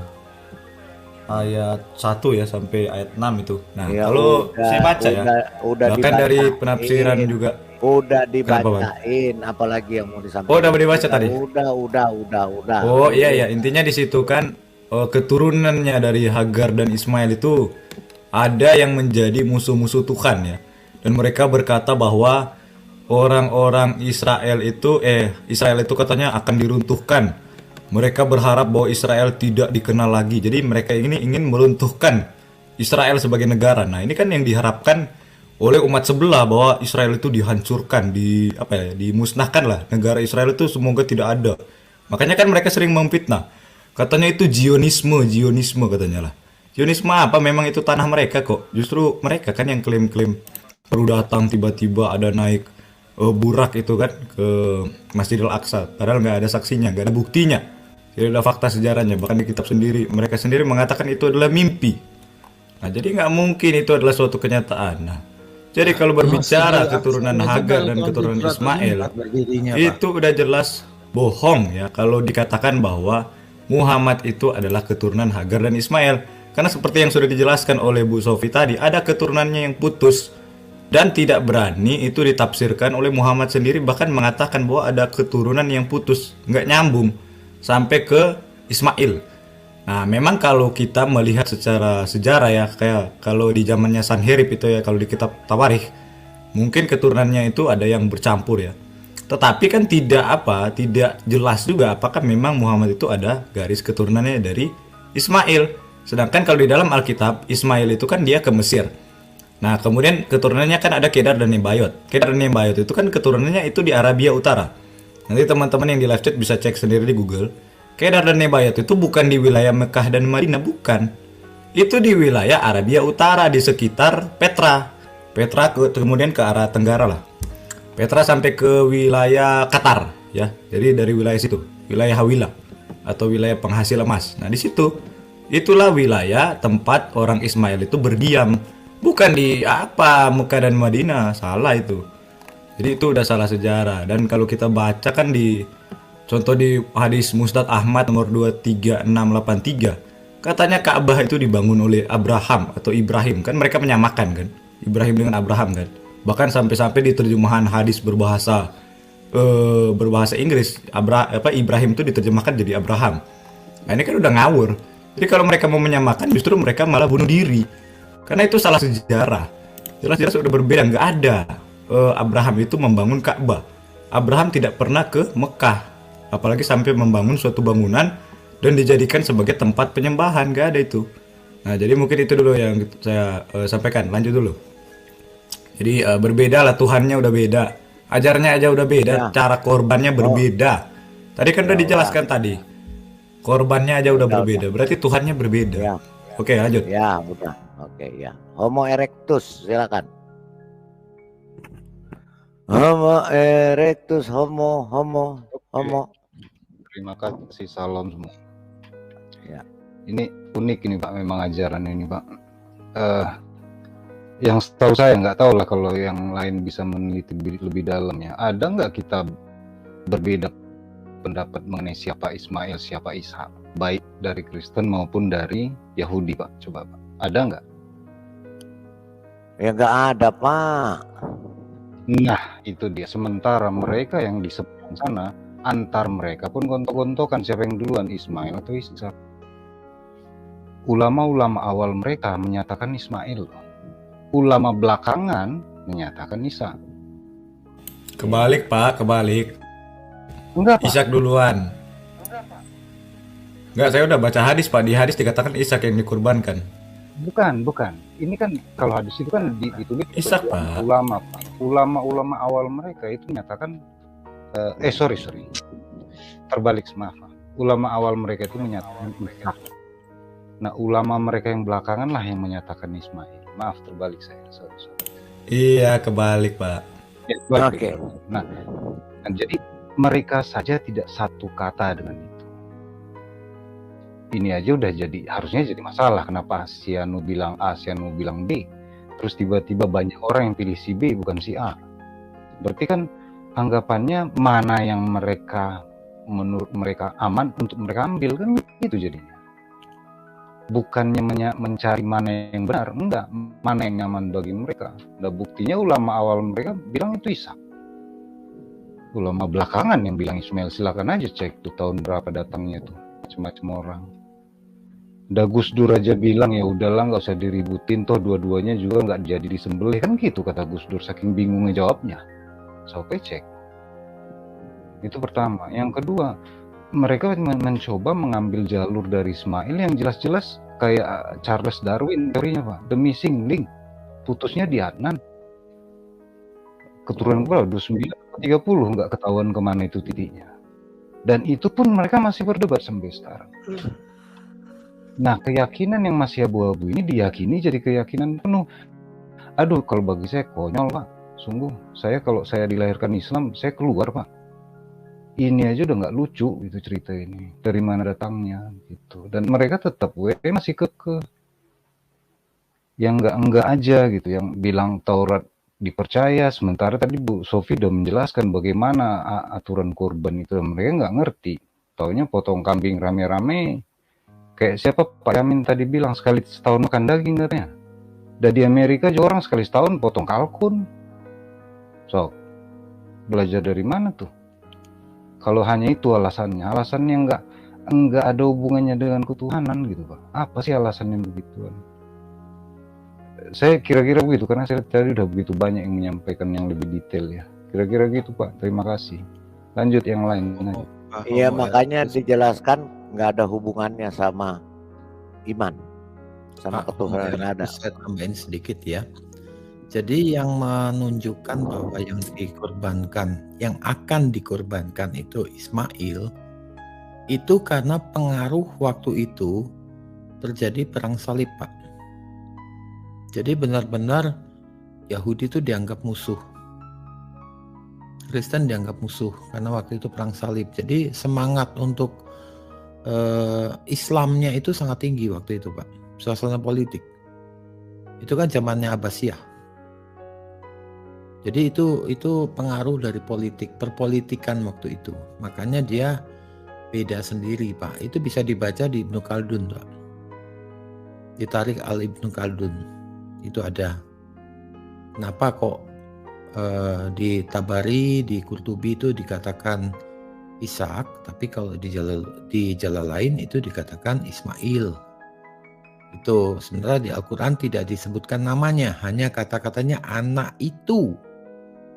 Memang terjemahannya bahasa Indonesia disebutkan. Tapi Pak Butubi, di hadis-hadis itu Muhammad juga mengatakan korban sembelihan besar itu Ishak, bukan Ismail. Betul. Tak potong sih Pak Jadi gini, kalau di surat As-Saffat memang tidak ada Ismail, tetapi yang disebutkan tuh Ishak. Nama Ismail itu sama sekali tidak disebutkan. Beberapa kali di As-Saffat, karena sebenarnya kan kalau masalah kurban ini kan rujukannya itu bukan Al-Kausar kata si Yamin tadi. Itu perintah menyembelih sebenarnya. Sembelihlah anhar itu artinya. Jadi diterjemahkan sebagai berkorbanlah. Nah, sebenarnya itu bukan ayat kurban. Ayat kurban itu di As-Saffat. Di As-Saffat itu tidak ada nama Ismail disebutkan. Hanya Ishak disebutkan. Bahkan dikatakan di ayat 113 kalau saya nggak salah, diberkatilah dia, Ibrahim dan anaknya Ishak. Ismail nggak disebut. Nah, cuman mereka banyak merujuk ke surat ke-17. Saya lupa nama suratnya, surat ke-17 ayat 39. Pak Lidara bisa cek di situ. Di situ dikatakan mengenai kelahiran saja, bukan sejarah kurban. Maka kebanyakan ulama dan mufasir ambilnya di surat As-Saffat. Memang urutannya, tapi bukan masalah siapa. Tidak peduli kita urutannya, mau Ismail dulu, mau Ishak dulu, seperti saya bilang tadi. Kalau di surat 17 ayat 39 memang melahirkan, memiliki anak Ismail dan Ishak urutannya. Nah, itu yang dijadikan salah satu rujukan mereka, gitu. Ya, Bu. Pada rujukannya di As-Saffat. Makanya di tafsir Kutubi Tabari yang tua, yang awal itu memang Ishak, karena di Al-Quran kan disebut. Ya, tapi Ismail masalahnya ada di tafsirnya Jalalain. Ya, ini yang paling muda ya. Itu memang Jalalain itu hidup dan menulis sewaktu perang salib lagi rame-ramenya, Bu. Ya, cuman yang jadi masalah sekian banyak hadis menyatakan Ishak. Lah berarti kan Muhammad sendiri ngomong itu Ishak. Nah, jadi masalah kan di situ. Sebab benar, kalau tidak ada, benar. Kalau tidak ada kaitannya dengan Ismail, maka runtuhlah klaim mereka sebagai agama Samawi dari Abraham. Sekarang gini, saya nanya, sebentar, mohon maaf ini saya potong.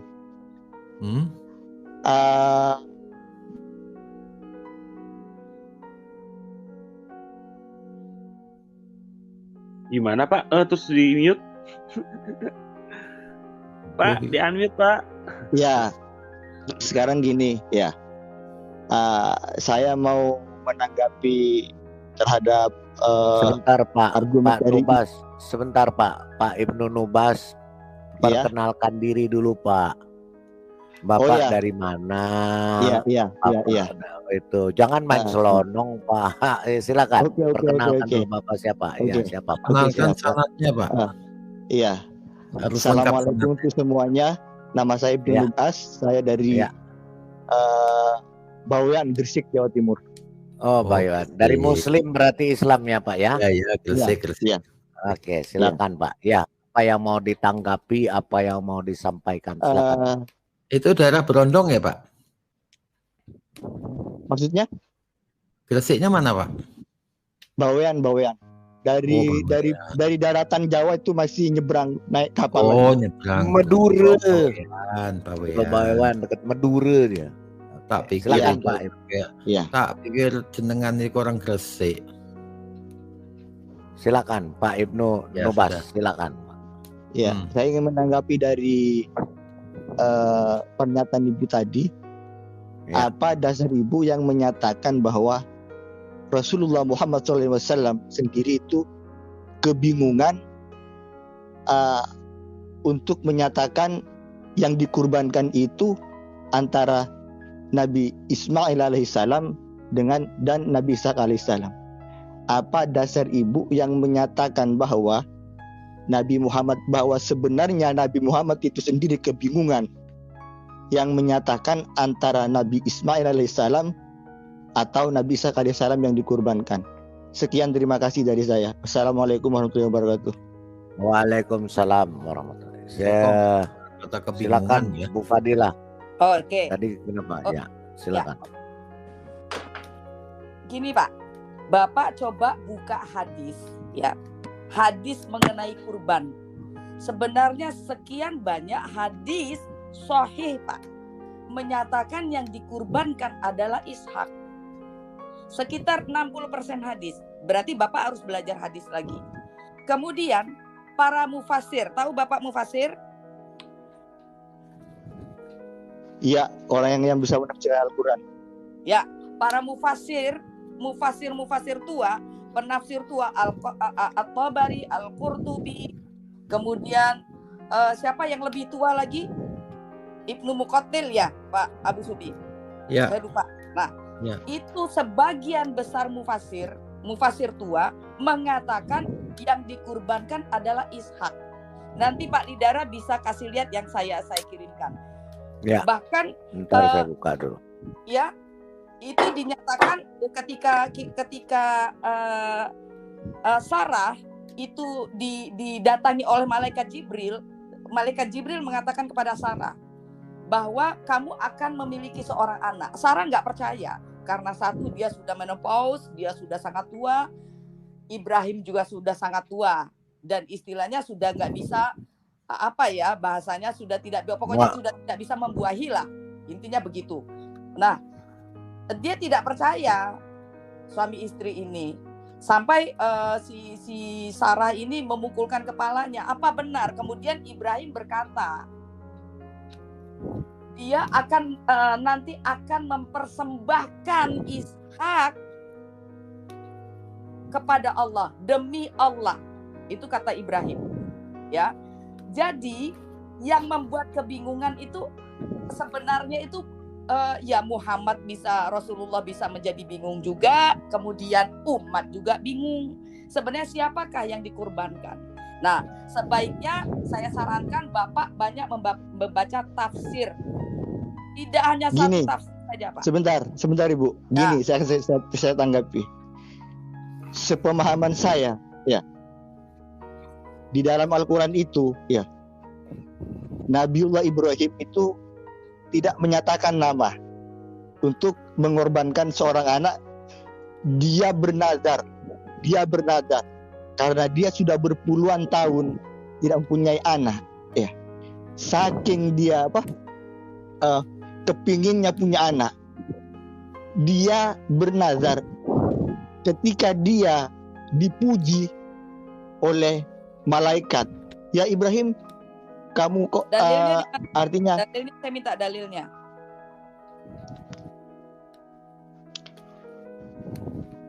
Sebentar dulu. Di Quran ayat berapa, Pak? Abraham nggak punya anak apa kemudian dia bernazar. Quran ayat berapa, surah berapa? Dia tidak menyebutkan nama kan? Kok tiba-tiba jadi Ismail? Iya, tapi Ibu sendiri tadi kan menyatakan kok Ishak. Saya membacakan tafsir hadis, tafsir para mufasirmu, Pak. Bukan asumsi, Pak. Bukan hanya itu, bahkan Muhammad Nabimu sendiri mengatakan korban sembelihan besar di surah As-Saffat adalah Ishak. Bapak tahu nggak itu? Hadis Nabimu sebagian besar menyatakan Ishak, Pak. Saya cuma membacakan, bukan asumsi ini, Pak. Sekarang saya minta dalilnya. Quran surat berapa ketika Ibrahim itu bernazar kalau dia mendapatkan seorang anak? Coba saya minta dalilnya. Iya. Surah berapa, Pak? Kita buka. Kita bukain, Pak.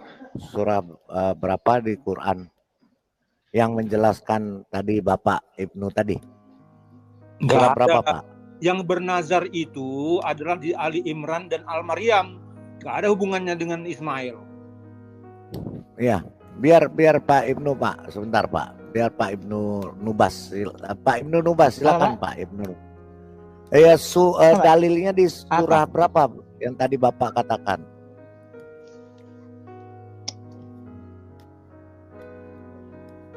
Surah berapa, Pak?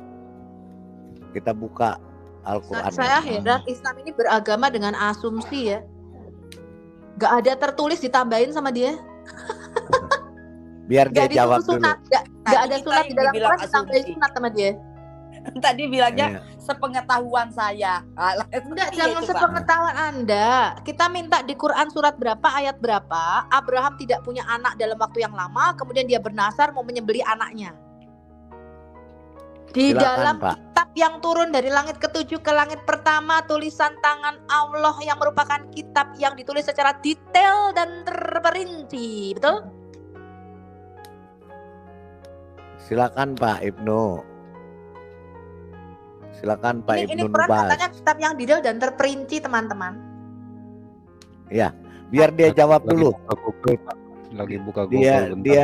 Lagi buka Google. Saya pikir lagi buka Quran.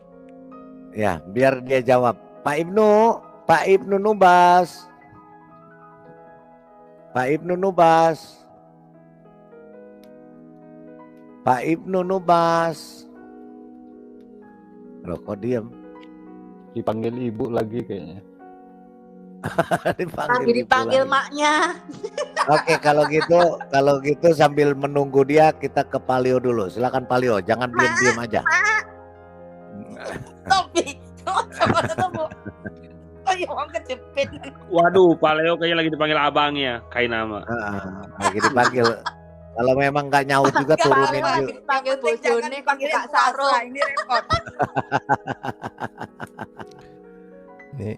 Ini kalau apa ya, kalau ada ibu-ibu langsung rame ya. Bapak-bapak yang di sini senang ya. Iyalah. Curiga saya. Iya. Curiga saya. Iya, memang. Pasangannya bapak-bapak, ibu-ibu, masa bapak-bapak sama bapak-bapak. Oh, gitu ya. Aduh lato-lato dong.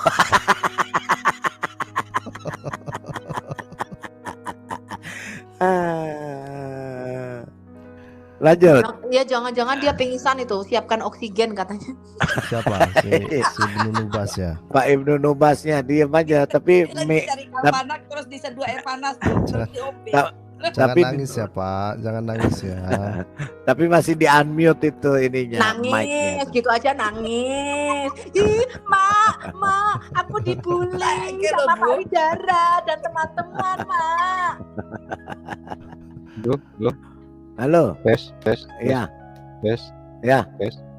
Silakan. Tes. Saya kira tadi Pak Ibnu nya lagi ngetes mic-nya Pak. Sorry. Mana tahu dia ngetes mic-nya, enggak kedengaran. Enggak. Kamu lagi pingsan mungkin. Pingsan. Ya udah Paleo dulu, silakan. Oke. Saya juga pernah membahas masalah Ishak ini ya, dan saya sudah menampilkan juga hasil penelitian terbaru kan yang dilakukan bahaya. Ini kepake hasil penelitian nih, ngeri juga saya nih, ngeri sedap nih. Ngeri coy. Termasuk lah misalnya penelitian terbaru yang dilakukan oleh apa itu kan, Pak Lidara juga tahu orangnya si Ruben Firestone kan. Dia juga Ruben Firestone kan dia melakukan penelitian tentang narasi ini. Kok bisa narasi ini dari Ishak ke Ismail ya? Menariknya adalah dia mengatakan bahwa oke, sebentar. Ini share aja lah. Nah, ini salah satu pernyataan dia ya. Oke. Saya share ya Pak Lidara.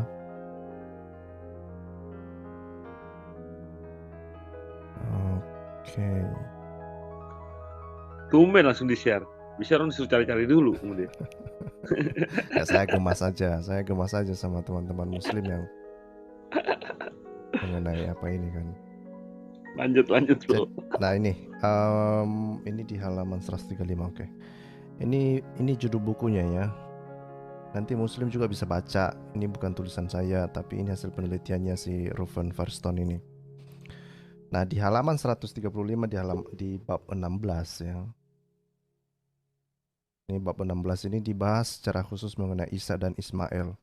Yang menarik dari hasil penelitiannya itu adalah dia mengatakan bahwa di dalam narasi Islam itu hampir sebanding para ulama itu mengatakan bahwa yang dikorbankan itu Ishak atau Ismail. Jadi ini yang menarik. Dia bilang begini. Oke. Dibilang begini ya. Ini yang menarik. 130 authoritative statement consider Ishak to be intended victims ya. Jadi dia bilang bahwa 130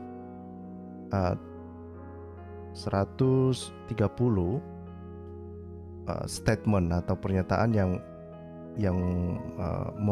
memandang bahwa yang dikorbankan itu adalah Ishak ya.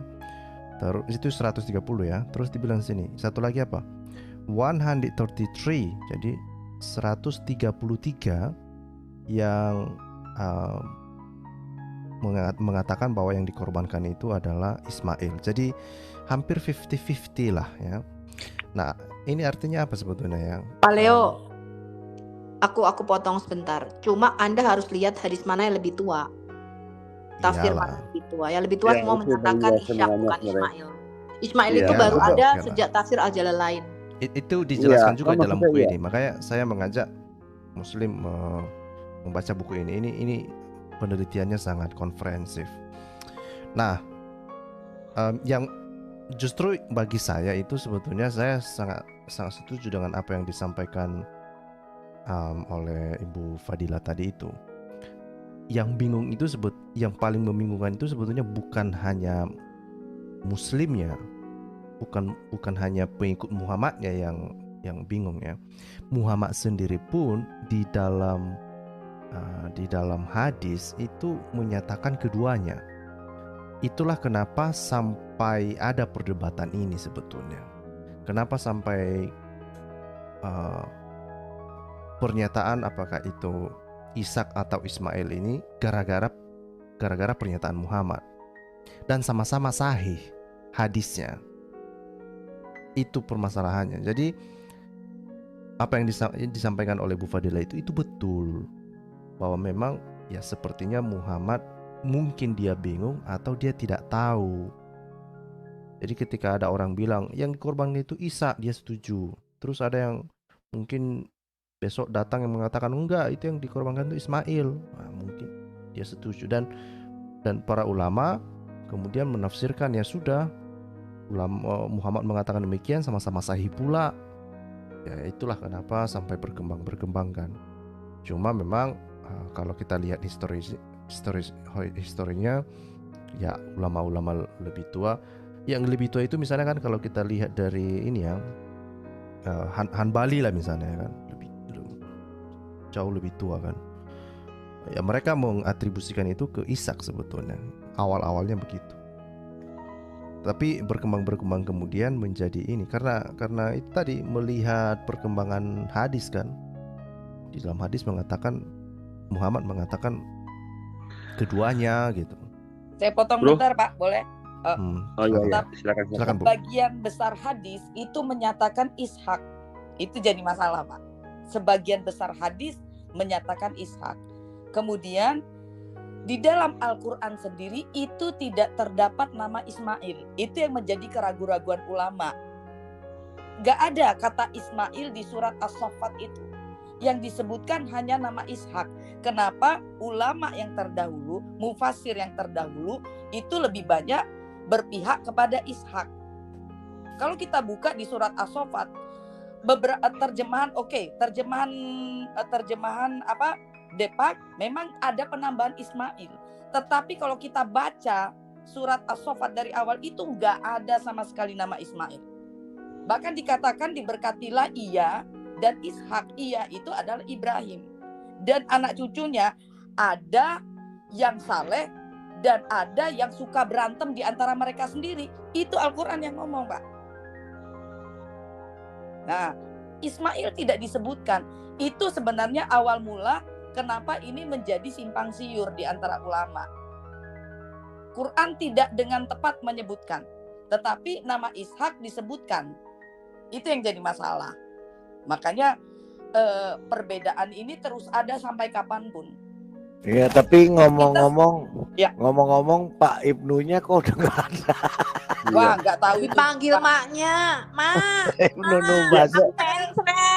Panggil bojone kita Suruh bikin susu dulu Pak. Nah, Rasul Lagi bikin susu dulu. Kayaknya. Broskot. Lanjut. Pak Tio. Broskot.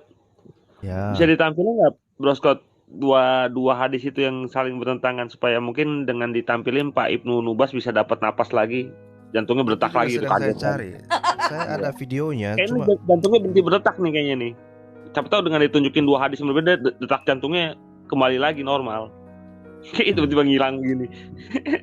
Saya cari ya sebentar ya. Oke, bro. Lanjut dulu. Ya. Jadi ya itulah ya. Saya nggak perlu lagi ulangi lah. Mudah-mudahan Muslim sudah mendengar apa yang saya sampaikan tadi. Lanjut Pak, lanjut. Aleo. Silakan. Aleo.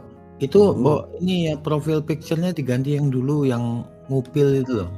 Yang ngupil ya. Yang lagi ngupil tuh lebih seru ini, gitu, jangan nunjuk. Pak John Nathanael device not connected dari tadi, dia sinyalnya nggak beres, nggak bisa diangkat. Pak John, ya, silakan. Masih itu Pak Leo? Masih ada yang mau disampaikan? Lanjut dulu Pak. Lanjut. Oke, kita Dia lagi cari data dulu, Pak. Sebentar, Lidara, biarin, Pak. saya Ya, live dulu silakan. ya, teman-teman Oke. semuanya. Baik. Besok Iya. harus. Oke, Iya. thank you Bu Iya. Bu Fadila. Fadila juga Ya. dipanggil Mae. Yang dipanggil Pak. Katuan Bu. Gak apa-apa, penting belum Ada yang dipanggilnya ngomel. puasa, ini repot. Ya, Bu. Mak Ada aku ora yang tahu ngomel. manggil aku, sing penting pas-pas gitu lancar. Ya sudah, makasih ya Bu Sofi. Ya, terima kasih Bu Terima kasih, Fadila. Bu Fadila. Ya, Tuhan berkati. Shalom. Ya, teman-teman semuanya, kita sudah bersama-sama mendengarkan diskusi Pak Lidara, Ibu Sufiatul, dan para murtadin yang lainnya. Ini diskusi yang sangat luar biasa, teman-teman. Pembahasannya sangat menarik dan kita melihat bahwa para polemikus Muslim juga tidak sanggup ya memberikan argumentasinya. Dan ya, seperti yang teman-teman telah saksikan bahwa perdebatan ini didominasi oleh para murtadin atau para apologet Kristen. Luar biasa teman-teman sekalian ya. Memang mereka adalah orang-orang yang luar biasa, yang terpelajar, yang dipakai oleh Tuhan untuk menyampaikan kebenaran kepada banyak orang, termasuk kepada polemikus yang seringkali salah memahami iman kita gitu. Dan kita bersyukur karena semakin hari semakin banyak orang yang percaya kepada Yesus Kristus. Teman-teman sekalian, sekali lagi saya katakan bahwa banyak orang yang salah memahami iman kita. Yesus itu katanya hanyalah manusia biasa, hanyalah nabi, dan tidak lebih daripada itu gitu loh. Bahkan Kainama mengatakan ya soal penyaliban itu ya. Dia pada satu kesempatan dia mengatakan bahwa Yesus itu tidak disalibkan dan digantikan dengan Yudas Iskariot katanya gitu. Lalu kemudian di lain kesempatan lagi dia mengatakan bahwa yang disalib itu adalah Yusuf dari Arimatea yang menggantikan Yesus waktu memikul salib itu gitu loh. Artinya apa? Kainama saja seorang yang diagungkan oleh mereka sekalipun dia sudah terkenal dengan kebohongannya, ya tidak konsisten di dalam pandangan-pandangannya gitu loh, tidak konsisten di dalam menyampaikan pendapatnya ketika dia berbicara ya. Bahkan standar yang dia pakai pun untuk berbicara tentang Yesus disalib apa tidak, kita tidak tahu dia pakai standar apa gitu loh. Kalau Alkitab jelas-jelas mengatakan Yesus itu disalib gitu loh. Tetapi Kainama kita tidak melihat dia menggunakan standar apa ketika dia berbicara tentang penyaliban Yesus. Kalau dia berbicara tentang Al-Quran, ya jelas-jelas Al-Quran berbicara bukan Yesus tetapi Isa gitu loh ya. Kenapa saya katakan Isa dan Yesus itu tokoh yang berbeda? Karena ya dari namanya aja berbeda, bahkan dari kehidupan mereka itu sudah jelas-jelas berbeda gitu loh teman-teman ya. Yesus lahir di Bethlehem, sedangkan Isa ya lahir di bawah pohon korma. Tentu saja ya dari kehidupan mereka sudah berbeda sekali gitu loh. Tidak perlu diperdebatkan lagi, tidak perlu diinikan lagi. Cuma nggak tahu kenapa Kainama itu masih membahas hal itu dan dia tidak tahu dia berada di posisi yang mana. Kalau dia bilang yang digantikan itu yang disalib adalah Yudas Iskariot atau Yusuf dari Arimatea, dia kalau seandainya dia menggunakan standar Al-Quran ketika dia berbicara seperti itu, di dalam Al-Quran sendiri tidak jelas yang menggantikan Isa waktu disalib itu ya nggak ada namanya gitu loh. Coba saya tantang kepada para polemikus Muslim yang mendengarkan video ini. Saya tantang anda semua. Coba tunjukkan kepada saya di mana di dalam Al-Quran nama daripada yang menggantikan Isa yang waktu disalibkan. Tunjukkan. Nggak ada teman-teman. Nah artinya apa? Ketika mereka membahas tentang penyaliban Yesus atau yang mereka kan masih menyamakan Isa sama Yesus ya. Mereka sendiri bingung berdiri di posisi yang mana. Mereka sendiri bingung ya. Sangat bingung. Karena mereka itu yang nggak tahu berpijak di mana. Iman mereka iman yang nggak jelas aja gitu loh. Mau ke sana salah, mau ke sini salah, sudah terlanjur membodohi umat. Nah, begitupun ada lagi salah satu ustadz yang lebih terkenal lagi ya daripada sekelas Kainama, yaitu Ustadz Abdul Somad. Bahkan dia mengatakan itu, yang disalibkan itu Yudas Iskariot itu. Jelas-jelas dia mengatakan itu dalam videonya, teman-teman. Ini kan konyol gitu loh. Sekelas kau ustadz yang besar, ustadz yang terkenal dengan reputasimu di masyarakat yang baik, tiba-tiba membahas iman Kristen, kan jadinya aneh gitu loh. Kau kuliah jauh-jauh di Kairo, tapi ujung-ujungnya sampai ke Indonesia jadi begitu. Mempermalukan diri, mempermalukan gelarmu sebagai seorang ustadz yang cendekiawan atau yang akademisi. Itu sangat-sangat memalukan. Bahkan dia katakan dia sampai jadi profesor katanya. Tapi ketika dia membahas iman Kristen, dia sangat terlihat bodoh gitu loh. Nggak ada gunanya daripada kalau dia S3 itu disertasinya. Nggak ada guna semua itu. Bagaimana dia membahas iman Kristen sedangkan iman Kristen itu jauh berbeda dengan imannya Islam. Sangat jauh berbeda. Mau berdiri di posisi yang mana? Ya. Jauh berbeda, teman-teman. Nah, begitupun juga sebagai nasihat bagi kita orang Kristen. Kita tidak boleh membahas iman Islam kalau kita tidak menyampaikan literatur yang betul-betul dapat dibuktikan kebenarannya. Lalu kemudian teman-teman, pembahasan yang menarik lagi tentang Ismail yang dikorbankan atau Ishak. Ada salah satu ustadz yang saya lihat yang konon katanya juga adalah seorang mu'alaf.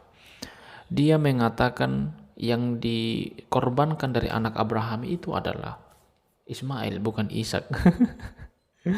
Ya kalau Al-Quran mau berbicara seperti itu, ya sudah bicara aja di kalangan kalian sendiri gitu loh. Tetapi yang anehnya adalah dia berbicara seperti itu dan kemudian serangan itu ditujukan kepada orang Kristen. Ini kan kelompok sakit hati, teman-teman. Alkitab kita jelas-jelas mengatakan bahwa yang dikorbankan itu adalah Ishak. Ya. Tuhan itu meminta anak tunggal Abraham. Jelas-jelas, teman-teman. Tidak ditipu-tipu, tidak ditambah-tambah, tidak dikurangi, semuanya jelas terang benderang. Ya. Tetapi mereka kelompok sakit hati ini menyampaikan sesuatu yang justru mempermalukan diri mereka sendiri gitu loh. Ini luar biasa konyolnya, teman-teman ya. Saya nggak habis pikir kenapa mereka bisa sampai seperti itu gitu loh. Mereka punya cara pandang seperti apa sih? Apakah segala cara memang harus dihalalkan demi untuk membuktikan sebuah kebenaran? Dan ujung-ujungnya kan kebohongan semua yang ada. Nah, dari semua yang kita bahas ini, teman-teman, kita sampai pada satu kesimpulan bahwa iman Kristen adalah iman yang teruji. Alkitab kita adalah Alkitab yang teruji dari zaman ke zaman, melewati berbagai dinamika, berbagai tantangan, berbagai persoalan, berbagai kritik, berbagai celaan, dan masih banyak lagi segala macam tuduhan-tuduhan yang ditujukan kepada iman kita.